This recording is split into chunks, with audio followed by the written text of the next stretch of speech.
Hello everyone, today I'm going to show you how to make a simple Hobakjuk Korean pumpkin soup with 3 ingredients here, 4 if you count the salt.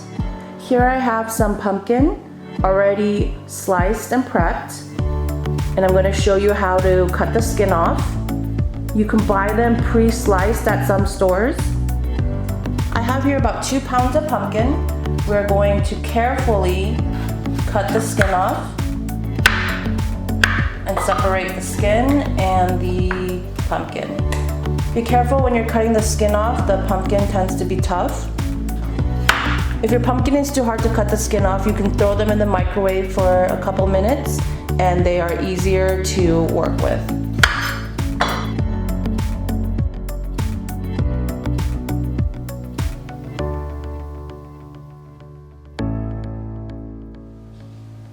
There you have all the peeled pumpkins.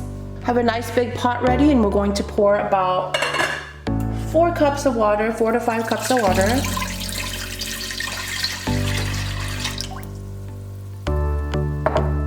We're going to cook it on high to medium and add our pumpkin.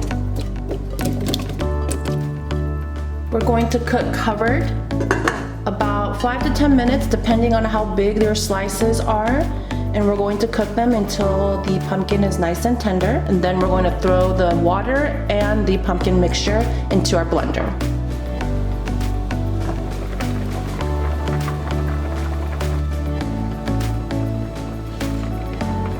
They look nice and tender and ready for the blender. Oh, that rhymes. Once you move the water and the pumpkin all into your blender, we're going to begin to mix and blend.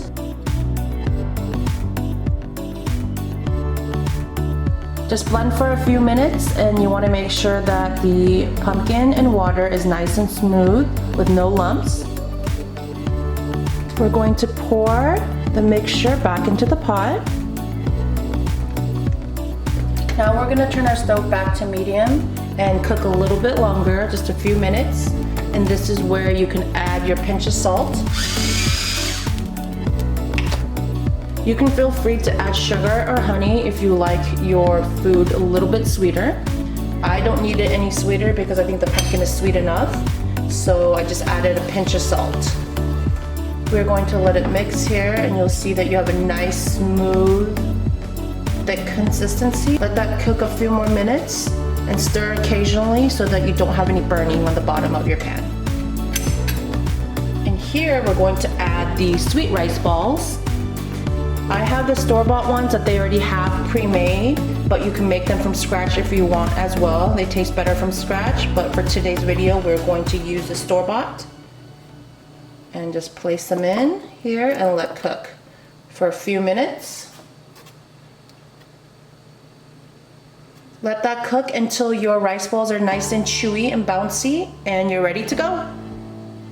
We have a nice big bowl of Hobakjuk here. You can add dates or any types of nuts. I just added whatever I had at home. I'm adding some crushed pistachios to give it that nice, crunchy, salty bite. And a little bit of green onions as well. And we're done.